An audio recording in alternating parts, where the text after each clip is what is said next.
জাফরুল্লাহ চৌধুরী আমাদের মধ্যে আজকে নেই, এটা বিশ্বাস করতে ইচ্ছা করে। মানে এই বোধহয় তিনি তার হুইল চেয়ার করে চলে আসলেন, এই বোধহয় তিনি সামনে চলে আসলেন। বাস্তবতা হচ্ছে তিনি আমাদের ছেড়ে চলে গেছেন। আমরা এখন অত্যন্ত দুঃসময়, কঠিন সময় অতিক্রম করছি। রাজনৈতিক অর্থনৈতিক সংকট ভয়াবহভাবে আমাদেরকে আক্রমণ করেছে।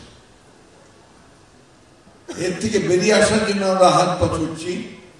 আমরা যারা রাজনীতি করি, রাজনৈতিক কর্মী আছি, তারা বিভিন্নভাবে চেষ্টা করছি। আমরা নিগৃহীত হচ্ছি, নির্বিচারে নির্যাতিত হচ্ছি। অনেকে তাদের জীবন দিচ্ছেন, প্রাণ দিচ্ছেন, তারপরও এই দানবকে স্মরণে যাচ্ছে না। এটা বাস্তবতা। সেই জন্য যে কথা কিছুক্ষণ আগে আলাপ হচ্ছিল, একজন কৌশলের কথা বলেছেন, আসলেও এখন প্রয়োজন সমগ্র জাতি ঐক্যবদ্ধ হওয়া। সব নাগরিক যারা দেশকে ভালোবাসেন, সব রাজনৈতিক দল যারা দেশে গণতান্ত্রিক একটা ব্যবস্থা তৈরি করতে চান, তাদের এখন সবাইকে এক হয়ে সোচ্চার কণ্ঠে শুধু রাজপথে বেরিয়ে নামায় সমগ্র রাষ্ট্রযন্ত্রকে ঝাঁকি দিতে হবে। আর তাহলেই হয়তোবা আমরা ডক্টর জাফরুল্লাহ যে স্বপ্ন, সেই স্বপ্নকে আমরা কিছুটা বাস্তবায়িত করতে পারব। আমরা একটা ভয়াবহ একটা শাসনের মধ্যে পড়েছি। অবলীলা এখানে আপনার হত্যা করা হয়, খুন করা হয়। এই যে মেয়ে সঞ্জিদা, তার ভাইকে গুম করেছে প্রায় 16 বছর, 12 বছর পার হয়ে গেছে। তার ভাইরা প্রায় 7-8 জন ভাই, আমাদের সেই ছোট্ট মেয়েটার বাবা, এরা আজকে এখন পর্যন্ত প্রায় 12-13 বছর হয়ে গেল, ফিরে আসে না। অবলীলায় তারা বলে যে আমরা তো পালিয়ে গেছে, লুকিয়ে আছে।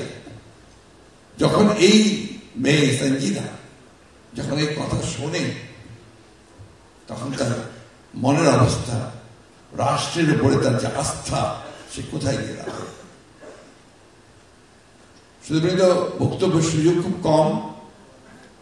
আজকে একটা দুঃসময়, এই দুঃসময়কে আমাদের অতিক্রম করতে হবে। আজকে এখানে বিচার ব্যবস্থা পুরোপুরি হবে দলীয়করণ হয়ে গেছে। এখানে এই অর্থনীতিকে পুরোপুরিভাবে নিজেদের মতো করে তারা সেখানে লুটপাট চালাচ্ছে। আজকে রাজনৈতিক ব্যবস্থাকে ধ্বংস করা হয়েছে, নির্বাচন ব্যবস্থাকে একেবারে উপড়ে ফেলা হয়েছে। কিছু নেই এখন, অবশ্যই কিছু নেই।